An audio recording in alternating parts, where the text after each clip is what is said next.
শেখ হাসিনার বাংলাদেশ, ইচ্ছার চাচার বাংলাদেশ, বিপদে পড়ছি আমরা, হায় বিপদে পড়ছি আমরা, হায় হায় বিপদে পড়ছি আমরা, হায় বিপদে পড়ছি। কত কয় না কথা। শেখ হাসিনার বাংলাদেশ, ইসাদের ভাইয়ের নাম কি? জিএম কাদেরের বাংলাদেশ, খালেদা শেখ হাসিনার বাংলাদেশ, জিএম কাদেরের বাংলাদেশ, বিপদে পড়ছি আমরা, হায় বিপদে পড়ছি আমরা, বল বিপদে পড়ছি আমরা, বিপদে পড়ছি আমরা। এটা সে নৌকা নয়, নূর নবীর নৌকা। সুবহানাল্লাহ, জোরে কর। কয় নাউজুবিল্লাহ, জোরে কর। এটা সেই নৌকা নয়, নবীর নৌকা হয়। এ কথাই আমি কই না, প্রধানমন্ত্রী কয়া যায়। মুক্ত করে না, জায়েজ নাই। এ তার থেকে আল্লাহ যেন হেফাজত করে। জোরকান আমিন।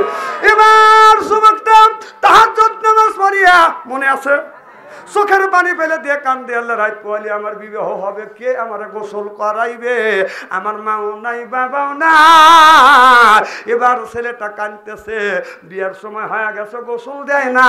বাচ্চা বলে, বাবা তোমার বিয়ের সময় হয়ে গেছে, গোসল দাও। এবার ছেলেটা কান্দে, বাচ্চার বউদা বলতেছে, বেটা তোমার মা নাই, তাতে কি হয়েছে, আমি তোমার মা হইয়া তোমাকে গোসল দেওয়াবো।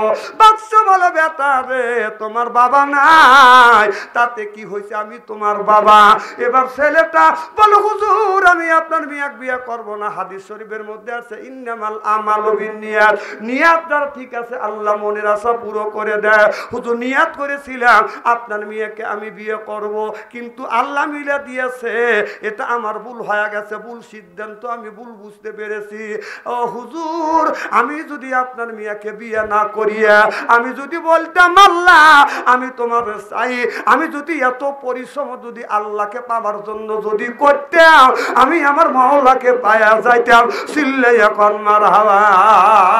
হুজুর আর আমি আপনার বিয়ে করব না, আমি আমার বাকি জীবনটা আমি জঙ্গলের মধ্যে আমার মাওলার নামে কাটিয়ে দিব। আল্লাহ আর দুনিয়া কিছু চাই না, আমি তোমাকে আর তোমার জান্নাত চাই। চিল্লা বলুন মারহাবা।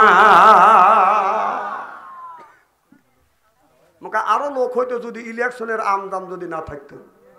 জাকজমক ইলেকশন হচ্ছে তো, ঈদের মতো আনন্দ লাগতেছে ঈদের মধ্যে।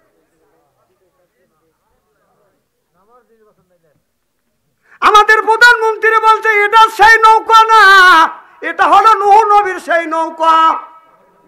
কথা কয় না। আরে বাবা কি আমাদের প্রধানমন্ত্রীর ছেলে বলছে কিনা, তিনি সে নিজে বক্তৃতায় বলেছে এটা এই নৌকাটা নিয়ে হলো নূহ নবীর নৌকা। এই নূহ নবীর নৌকা আপনার মুসলমানদের পার করেছে, বিপদে পড়েছে মানছে।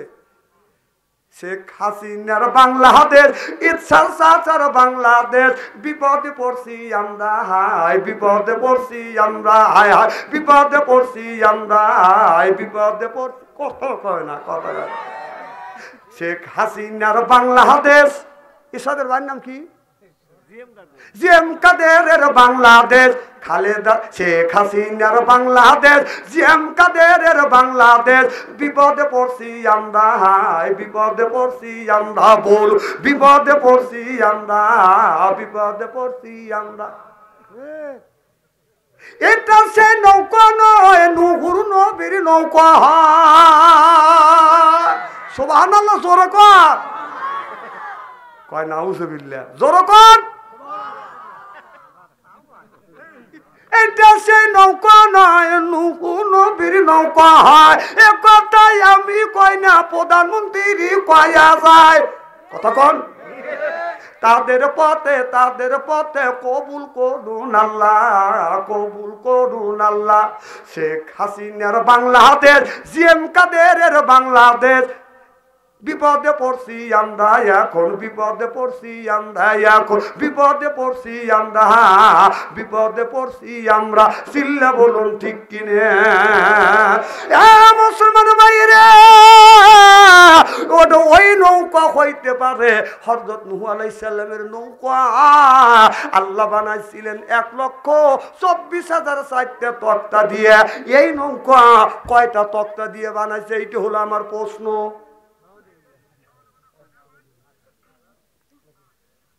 খুব খারাপ লাগতেছে। নারায়ণ তাকবীর, লা ইলাহা লা ইলাহা, এই কলে মার বান্ধব বেলা হায় কাজে লাগবে মরণ বেলা। এই কলে মার রৌশন বদন যেতে চাই না, আমলের নিয়তে বদন শুনতে হবে। আল্লাহ বলেন, ও দুনিয়ার মানুষেরা, আমি আল্লাহ তোমাদের পাঠাইছি ইবাদত করবার জন্য, দাসত্ব করবার জন্য। বান্দা আমার কাছে যদি চাও, আমি আল্লাহ তোমাদের চাওয়া পাওয়া পুরো করে দিব। চিল্লাইয়া কোন মারহাবা। আমার নবী আপনার মা ফাতেমার বাড়িতে এসে নক করে, বিটি ফাতেমা, ও মা ফাতেমা, উত্তর দেয়, কিন্তু মা ফাতেমা দরজা খোলে না। আমার নবী বলে, ও গো মা, কেন তুমি আমার ডাকে সাড়া দেও না গো মা? মা রে, আমার মা দুনিয়ার থেকে বিদায় হয়ে গেছে। মাতৃগর্ভে আমি বাবা হারাইছি, 6 বছর বয়সে আমি মা হারাই এতিম হইছি। মা রে, আমি যখন সফরে যাইতাম মা ফাতেমা তোমার কাছ থেকে সর্বশেষ বিদায় নিতাম।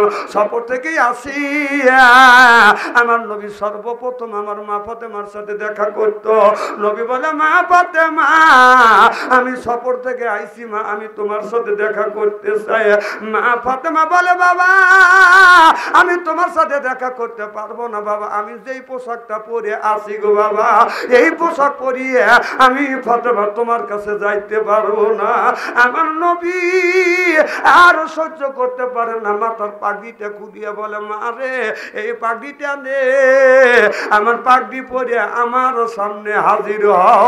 চিল্লাইয়া কোন সুবহানাল্লাহ।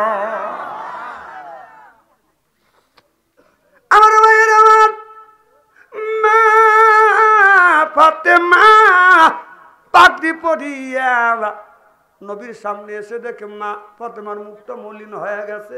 কি গো মা, তোমার মুখটা শুকনো কেন মা? কি হয়েছে মা? আলীর সাথে কি তোমার দরকার হয়েছে? দেখে বলে, ও গো বাবা, এমন একটা স্বামীর সাথে আমার বিয়ে হয়েছে, আমার স্বামীর সাথে কোনোদিন আমার দরকার হয় না। আমার স্বামী আমার সাথে খুব সুন্দর ব্যবহার করে, জীবনে আমার স্বামী আমাকে কোনোদিন গালিও দেয় না। আমার নবী বলে, মা ফাতেমা বলে, বাবা আপনার জামতা আমার স্বামী হযরত আলী কোনদিন আমাকে ধমক দিয়ে দিয়ে কথা কোনদিন বলে না। আমি যদি অনাহারে থাকি তারপরেও আমার স্বামী আমাকে ধমক দেয় না, হ্যাঁ ধমক দেয় না। আহারে, স্বামী স্ত্রীর ভিতরে বেদন এত মোহাব্বত। হযরত আলীর আজ 12টার পরে এসে যদি ফাতেমাকে ডাক দিত, ফাতেমা একটা ডাক দিত, দরজা খুলে দিত। সুবহানাল্লাহ। রাত 12টার সময় আসে যদি ডাকতো ফাতেমা, ওই সঙ্গে সঙ্গে দরজা খুলে দিত। সুবহানাল্লাহ। আর আমাদের ঘরে ঘরে একটা ফাতেমা আছে, সিলিন্ডার বাজারে যাবে, রাত 12টার সময় এসে ডাক দিবে, ফাতেমা কোনো খবর নাই, ও ফাতেমা শব্দ নাই, ও ফাতেমা উত্তর দেয় না না, এ কি এইরকম মহিলা আছে না নাই?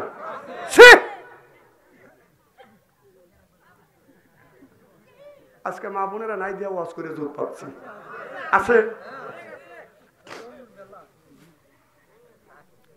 আমার ভাইয়ের, আমার ভালো করে লক্ষ্য করে শুনুন।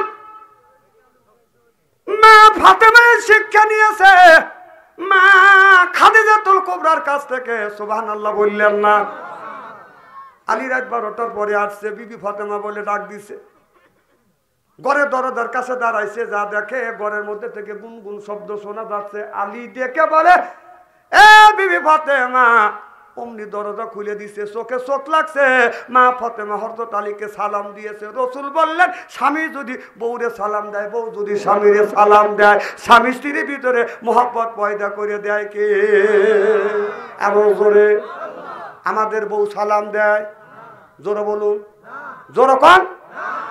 এত মানুষের মধ্যে না না বলতেছেন, বাড়ির যায়নি, আজকে খবর আছে।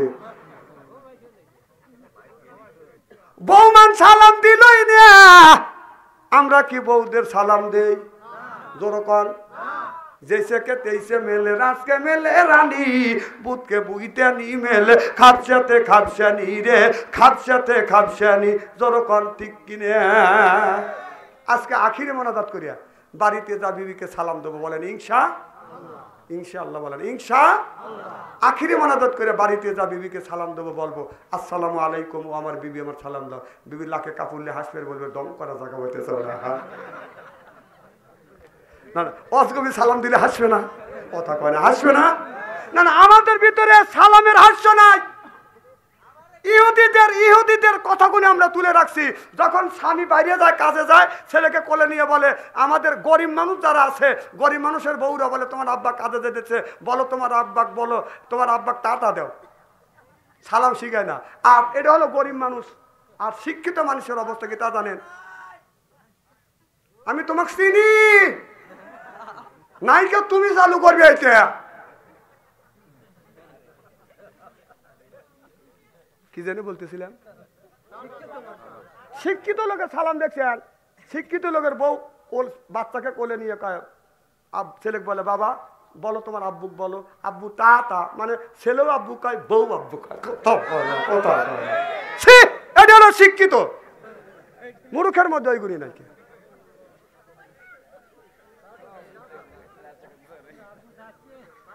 আমার ভাইরা আমার হযরত আলী বলে বিবি রে রাত বাজে 12টা তুমি ঘুমাও না বলে না স্বামী আপনি যতক্ষণ পর্যন্ত বাড়িতে না আসেন এতক্ষণ পর্যন্ত আল্লাহর কোরআন খুলি কোরআন পড়ি আমার মাওলার সাথে গল্প করি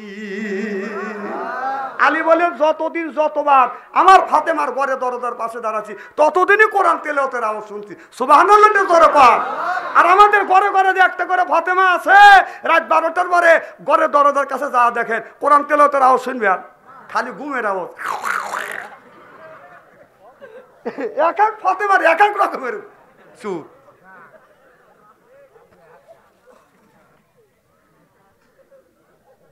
আহা হ্যাঁ ফাতেমা হাসের নামি করে হাসির জন্য একটা কথা বলি না কোরআন হাদিস বর্তমান প্রেক্ষাপট মিলে মিলে কথা বলতেছি আপনাদের বাঁচানোর জন্য হযরত আলী বলে বিবি ফাতেমা বিবির কাছে যাইয়া সালাম আদান প্রদান হওয়ার পরে যাইয়া হযরত আলী বিবির কপালে চুমা দিছে সুবহানাল্লাহ একটু জোরে বল এজন্য বাইরে যখন যাবেন বিবির কপালে চুমা দিবেন রাসূল সাল্লাল্লাহু আলাইহি সাল্লাম যখন বাইরে যেতেন বিবির খাদিজাতুল কুবরার কপালে চুমা দিত আমরাও দেই এগুলি মহব্বত বাড়ে সাহাবীরা জিজ্ঞেস করলো রাসূল গো জান্নাতে কি নিয়ামত আল্লাহ দুনিয়ায় দিয়েছে কয় কিচ্ছু দেয় নাই একটা নিয়ামতই দিছে সেটা হলো স্বামী স্ত্রী মহব্বত সুবহানাল্লাহ কর জান্নাতে নিয়ামত স্বামীর জন্য বিবির নিয়ামত বিবির জন্য স্বামীর নিয়ামত সুবহানাল্লাহ কর এটা হলো জান্নাতি নিয়ামত উভয়কে কে দিছে আল্লাহ আর সেই বউ মানুষ মারে কি গরুর মতো মারে না না বউ মারা হারাম কেন বউ মারে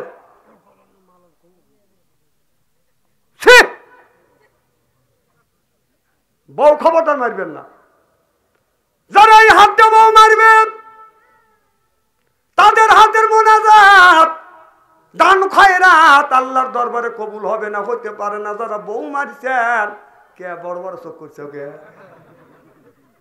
মাগুরে এখনকার ওয়াজ শুনে বলতেছে আরে এত সুন্দর সোনার মৌলবী কোনে আছিল হুজুর আমার বলে দাম নাই সব বলে সেটা চুল ধরে ধরে এটা ভালো করে বুঝুন বাকি তো মারছে সে মার্কা করতেছে বুড়ি আমাকে এমন মারাই মারছে এমন ইর করতেছে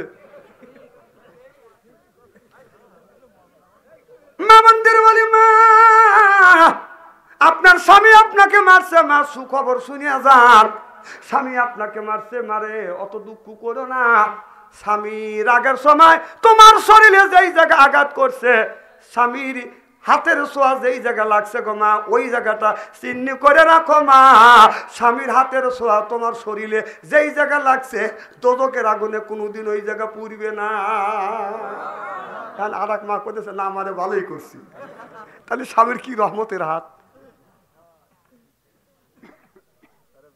শোনেন এই যে শীতের মধ্যে কে পানি বিবি কি স্বামী গোসল দিতে পারে না রাসূল বলছেন যে কোন স্ত্রী যদি স্বামীকে যদি গোসল দেওয়ায় পানি ফোটায় ফোটায় নেকি দেখে। আর এক হাদিসের মধ্যে আসছে স্বামীর গায়ে যখন পানি ঢালে বিবি, এই পানি জমিনে পড়ার সাথে সাথে একটা করে ফোটায় 10টা করে নেকি আল্লাহ দেয়। সুবহানাল্লাহ। এই যে শীতের মধ্যে আমাদের কিছু মুরব্বী মানুষ ঠান্ডার জন্য গোসল দিবে পারে না, কেমন পানি একটু বয়েল করে দিবে পারো না। এই ওয়াজ আমাদের এলাকা করছি। আমাকে একজন আপনার বউ কি দেয়, বললাম যে শীত আসতেই শীতের শুরু থেকে শেষ পর্যন্ত প্রত্যেক দিন গরম পানি করে গোসল করা। উনি এই ওয়াজ শুনে বাড়ির যা বউ বলতেছে, মানুষের বউ আমারও বউ, মানুষের বউ আমারও বউ। বউ কা তুমি এইরকম বউ বউ করে কাকা, তুই বউ না তুই তো 30 বছর ধরে তোর সাথে ঘর সংসার করতেছি, একটা দিনে তো গরম পানি দিয়ে তুই গোসল করা দিলি না। বউ করতেছে তোমার এতই শখ করে, শখ তো করেই। ওই বউটা করছে কি, বাঁশের খড়ি দিয়ে 15 মিনিট পরে পানি সিদ্ধ করছে। তাহলে হাত দিয়ে দেখা লাগে যে গাছ শোবে কি শোবে না। পানি গরম পানি সেদ্ধ করছে 15 মিনিট, বাঁশের খড়ি দিয়ে পানি যখন সিদ্ধ করছে, পানি খালি টকবক টকবক টকবক করতেছে। ওই যে পাট খড়ি, পাটের ছোলা বোঝেন না, বেড়া দিছে, জমের বেড়ার কাছে স্বামী ওখানে প্রসব করে গোসল দিবে। বউ বলতেছে পানি নিয়ে এসে, উনি পানি রেডি করছে, উনি প্রসব দিয়ে বলছি। বউ করছে কি, এক বদনা পানি তুলছে, তুই গাড়ির উপরে ঢালে দিচ্ছে। বেড়া ভাঙে উম্মুত করে ও মায় কয় দৌড়।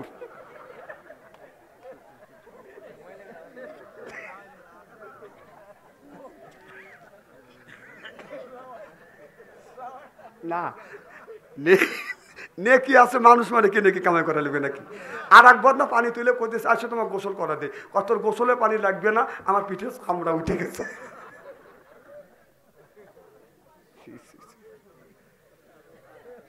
এমন চালাক কিছু কিছু মহিলা যে স্বামী যেন জীবনে গরম পানি না চায়।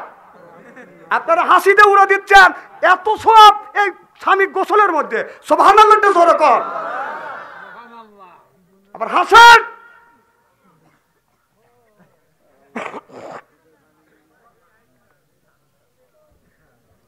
আমার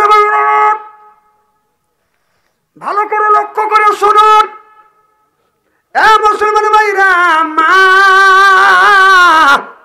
ফাতেমা বলে বাবা আজ 3 দিন ধরে চুলে আগুন জ্বলে না গো বাবা, আমি খাবার খাই না।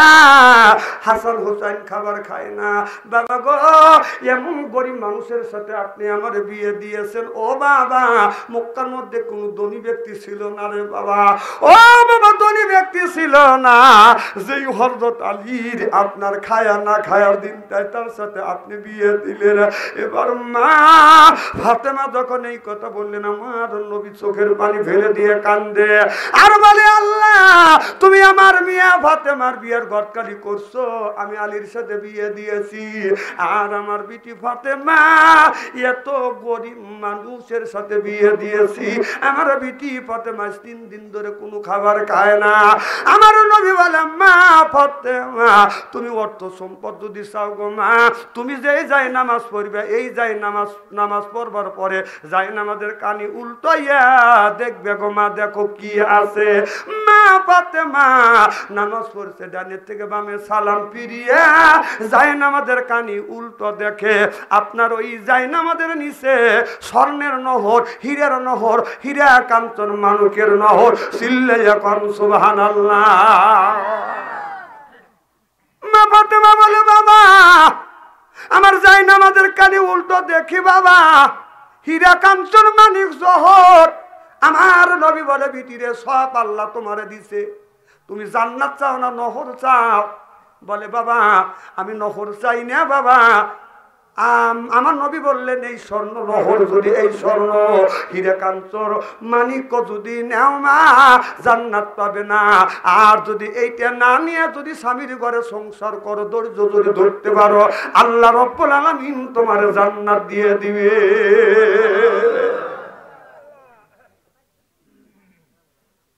হাসান হুসাইন 2 দিন খাবার খায় না। মা ফাতেমার কাছে এসে বলে, মা আজ 2 দিন ধরে খাবার খাই না, আমারে খাবার দাও। এবার হাসান হোসেন যখন বারবার বলে সত্য সত্য 2টে বেটা, মা ফাতেমা বলে বেটা রে তোমার বাবা হলো গরিব মানুষ, আমি গরিব মানুষ, কান্দিস না বাবা, আল্লাহর কাছে শুকুর আদায় করো, তোমার বাবা গরিব মানুষ। আল্লাহ যদি খাবার মিলে খাবার খাবে, আর না বিলাইলে অনাহারে থাকবো, তারপরে তোমার বাবার উপরে তুমি বেজার হয় না। অনেকের বাবা নাই, এই বাবা কত কষ্ট করছে সন্তানের জন্য, নিজে না খাইয়া বাবা সন্তানকে মানুষ করছে, খায়া না খাইয়া সন্তানকে মানুষ করছে। সন্তান বড় হইয়া চাকরি পাইয়া বিয়া করিয়া বাদান আর কোনোদিন বাবার সাথে বাদান দেখা করতে আসে না, বাবার খবর নেয় না। একটা বাস্তব ঘটনা বলবো, আমাদের এলাকায় ওই বাবা 3টে ছেলেকে বাদান চাকরি দিছে। একটা ছেলে বাদান ইনকাম ট্যাক্সের অফিসার, আর একজন পুলিশ ডিপার্টমেন্টের অফিসার, আর একজন হলো বাদান ম্যাজিস্ট্রেট। 3টে ছেলে বড় বড় বাদান চাকরি করে। বাড়িতে কেউ না, বড় একটা বিল্ডিং আছে, ওই বড় বাড়িতে কে থাকবে? বুড়া মা আর বুড়া আব্বা বাদান থাকে। ওই মা বাবার খবর বাদান কেউ নেয় না। বাবা যখন আপনার বাবার অসুখ হইলে ও বাদান ডাক্তার আনার কোনো লোক পাওয়া যায় না। মা বলে বেটা রে তোমার বাবা অসুস্থ, কে খেদমত করবে? বলে মা একটা লোক রাখিয়া নেও, টাকা লাগে আমরা দিব। হায় রে বেটা রে, আরে মরণের সময় অসুখের সময় তোকে যদি না পাই, তোর বেটা তুই বেটা তোর টাকা দিয়ে আমি কি করবো?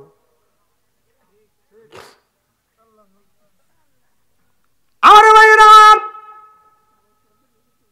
ভালো করে লক্ষ্য করে শুনুন, যুবকটা বিয়ে করছে, মা বাবা কষ্ট করে লেখাপড়া শিখাইছে, মাস্টার ডিগ্রি পাস করছে, চাকরি পাইছে, বিয়ে করছে, বদন ছেলেটা বিদেশে ঢাকা শহরে থাকে। 2 মাস 3 মাস পর বদন বাড়িতে আসে। মা বলতেছে বেটা তুমি কবে আসবে? ছেলে বলে মা আষাঢ় মাসের 1ম তারিখে আসবো। ছেলে 1ম তারিখে আসবে বিদায়। মা কি করছে, বাড়ির একটা গাছের আম পাড়ছে রেখে দিছে, ছেলে 1ম তারিখে আসবে। পাশের বাড়ির গাছের থেকে বদন সবজি কলা আনছে, ছেলে আসবে, এইটা বদন রেখে দিছে। 1ম তারিখে ছেলে আসে খাবে। বাড়ির পাশের বাড়ির বাদানা জামির আছে, জামিরটা বদন নিয়ে আসছে, এরপরে জাম্বুর ফল এনে রেখে দিছে, ছেলে খাবে। এরপরে মা ছেলের জন্য কাঁঠাল আমজাম রাখিয়া দিছে, 1 তারিখে আসবে। 1 তারিখের কাছে 12 তারিখ হয়ে যায়, ছেলে আসে না। এবার মার কাছে তো মোবাইল নাই, পাশের বাড়ির মানুষের কাছে রিং দেয়, জিজ্ঞাসা করো আমার বেটা কোথায়? ছেলের কাছে রিং দেয়, বেটা তোমার 1 তারিখে আসার কথা, 1 তারিখে কি সরকার ছুটি দেয় নাই? ছেলে বলে ছুটি দিছে। কই বেটা তুমি আসবে? আজ বাজে 11 তারিখ, তুমি তো আসবে না। বলে মা আইসি আমি আমার শ্বশুর বাড়ি।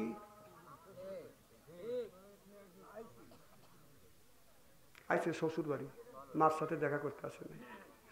মা আম বের করছে, জাম বের করছে, আম পচে গেছে, জাম পচে গেছে, কাঁঠাল পচে গেছে, কলা পচে গেছে। বাবা কান্দে আর বলে বিবিরে আমি বুড়া মানুষ, আমারে খাইতে দিলি না, ছেলেও তো খাইলো না, এইটা পচা ছেড়িয়া দিলি রে বিবি। এ যুবক বিবির প্রেমে পড়িয়া বুড়া মাকে দেখতে আসতে না, বাবারে দেখতে আসতে না। মা যদি মারা যায় তুমি বুঝবে, বাবা মারা গেলে তুমি বুঝবে। যার মা নাই সেই মার ব্যথা বোঝে, বাবা যার মারা গেছে সেই বোঝে।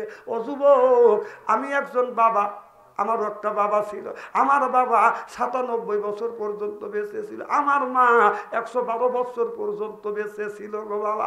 আমি দেখছি, আমি যখন মাহফিলে আসছি আমার বাবা আমাকে আগা দিতে আসছে, আমি যখন মাহফিলে আসছি বাবার পায়ে হাত রাখছি, চুমা দিছি, মার পায়ে হাত রাখছি, চুমা দিছি, মা মাথা হাত দিয়ে দোয়া করছে, বাবা দোয়া করে দিস। এমন কি তখন তো প্রাইভেট কার নেই নে, বাবা পিস পিস আসছে, বিসিকে বাস স্ট্যান্ড পর্যন্ত বাদাম তুলিয়া দিছে। আর বলছে বেটা কখন আসবে? আমি বলছি আব্বা 12টার সময় আসবো। দেখা গেছে আমি গাড়ি তুলছি, আমি চাইয়া দেখছি যতক্ষণ পর্যন্ত আমি আড়াল না হয়েছি আমার আব্বা আমার দিকে চায়া থাকছে। এখন বাবা নাই, কেউ গাড়ি পর্যন্ত আমাকে আগা দেয় না।